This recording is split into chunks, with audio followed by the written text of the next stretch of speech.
Hey guys, in this video you're going to learn 10 tips to save money and live more frugally. Stay tuned.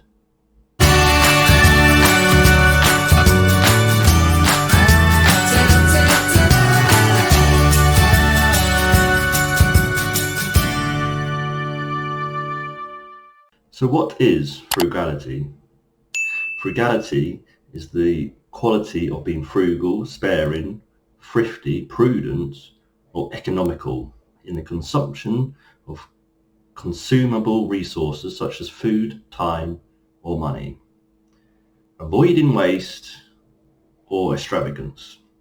We can also say that it's getting the most value out of every purchase you make or every resource that you have.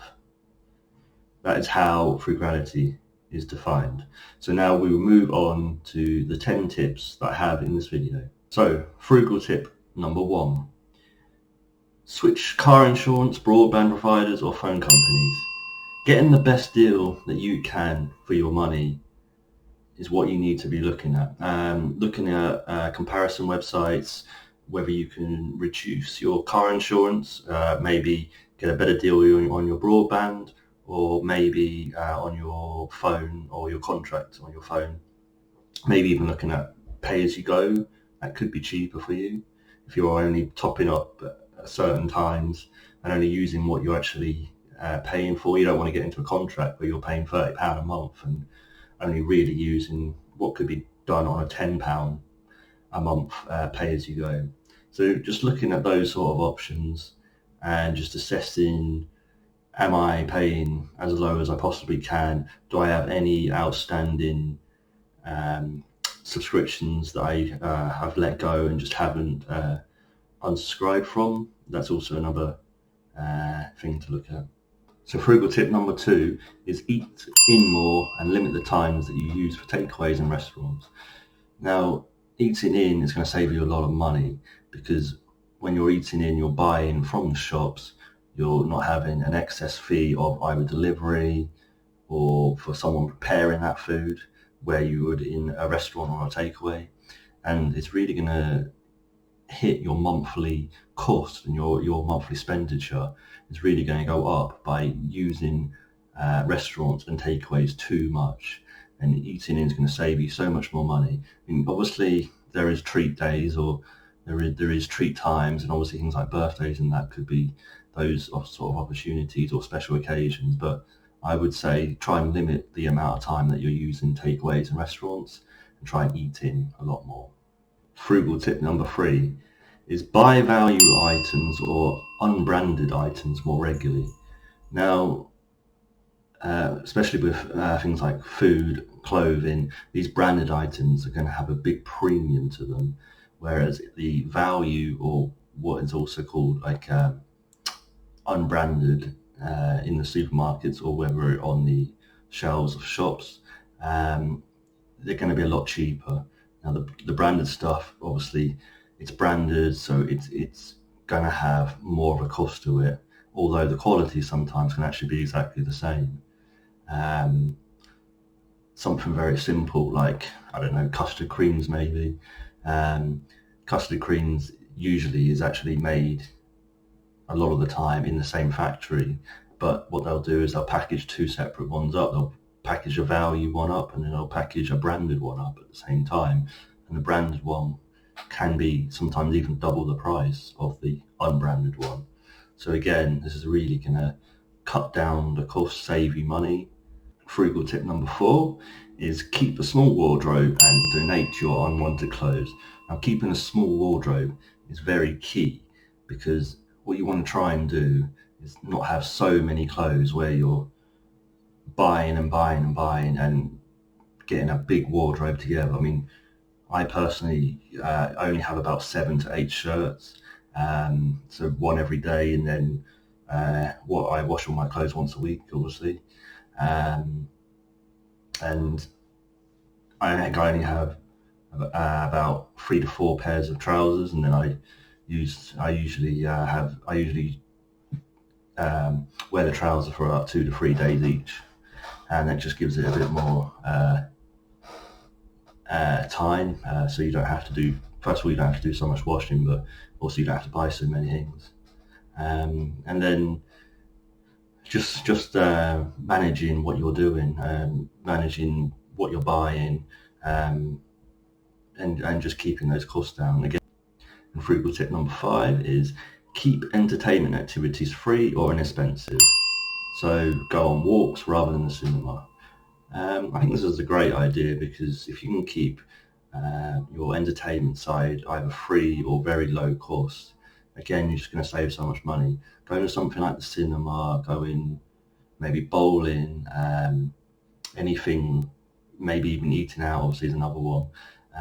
It's going to really raise up your costs, and especially if you've got a family and you've got kids, your costs are going to go quite insane. So again, take them to a park, go on a walk with them, do maybe some kind of adventure activity, which maybe could be done for free or very low cost. Or if you are going to do something which is maybe more expensive, like I know that with I think they do like a two for one on Wednesdays. Just look into those options really, and just see what you can do. Again, just try and to spend less, and then you'll have more money. So frugal tip number 6 is avoid buying new and try and buy used if possible. Now, this isn't possible for every single item. You're going to have to buy new items, of course, but things like cars is a big one. Try and buy a used car rather than a new car. New car is going to be a big loan. You're going to have to pay it off over a long time. A used car, you usually can pay all in one go, and you could get a lot of use out of it. And there's so many used cars now that might only be 5 years old, might even be less than 5 years old, and you can get them really quite at a low cost, maybe even 70 to 80% off the actual new price. Again, like new things like, I don't know, handbags or wallets, purses, computers even. There's a lot of computers now, you could get second-hand computers, and they're actually quite good as long as you upgrade them and put an SSD in rather than a hard drive. You can actually get a lot of performance there, even on 5-year-old technology. There's so many things which could be brought used and are perfectly usable. I mean, obviously, if you're buying used and it's well used and it's beyond any more use, then obviously that's not value, that's not frugal. You want to avoid that. But anything which has been used for a few years, has plenty of life left in it, go ahead and buy it. Maybe look on eBay, see if you can get a good deal. You might even get 50% off the new price, so why not take it as an option? Number 7 is use free resources to your advantage, as in libraries and parks. So I've briefly talked about this just a little bit before, but libraries are really good because you can borrow books, and then you borrow the book rather than paying full price for the book, and then you just return it after about within the month. And this is a great way to reduce your costs. Buying a new book could be very expensive. Every single new book, probably about £10 a book on average now.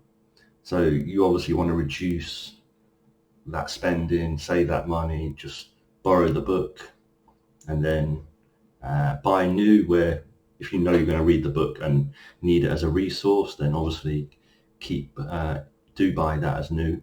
But any other books could be brought as used if you do buy books, or in any other situation of whether it may be even something like software, or and there's plenty of free software rather than actually paid software which you could use.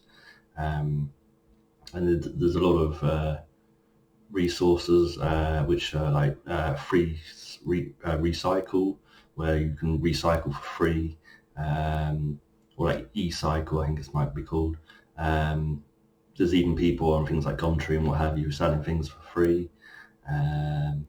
There's so many sort of options which are out there which are free resources, and sometimes you don't need to pay for these. I mean, obviously the internet is the biggest probably resource you can ever have, and obviously there is like a fee if you want it into your home, but it's there's no fee for actually using the internet and for how much time you use it now. So not like the old days of dial-up. So it's a great resource. Use it.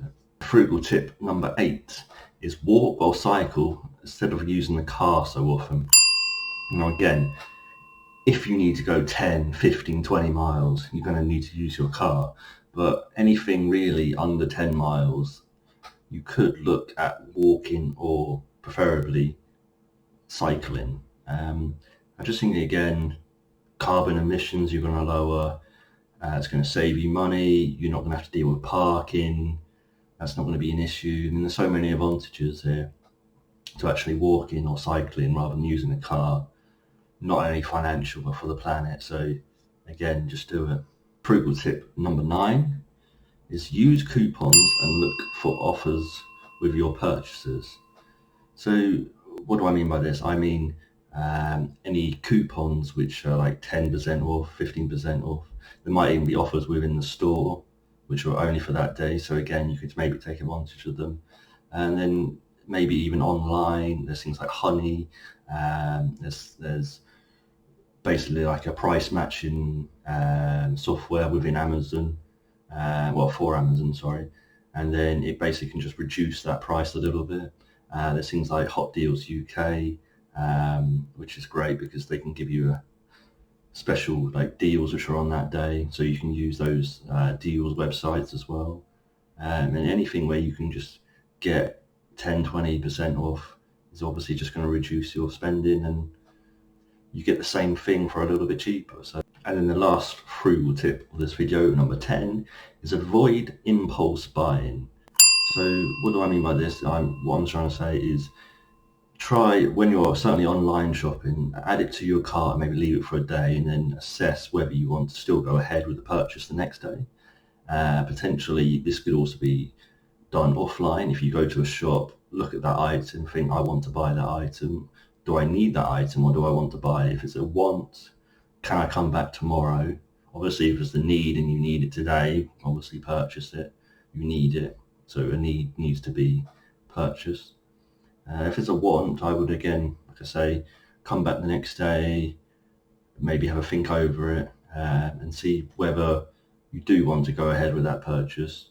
And again, maybe even if you do see it on that day, maybe go back online, or when you come back home, have a little search, see, can I find that a little bit cheaper?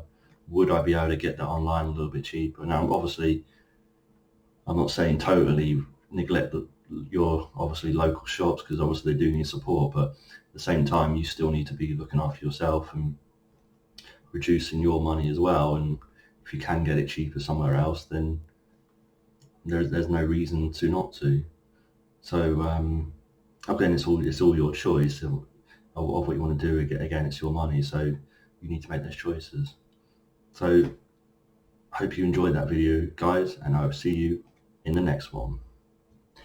Hey guys, thanks so much for watching that video.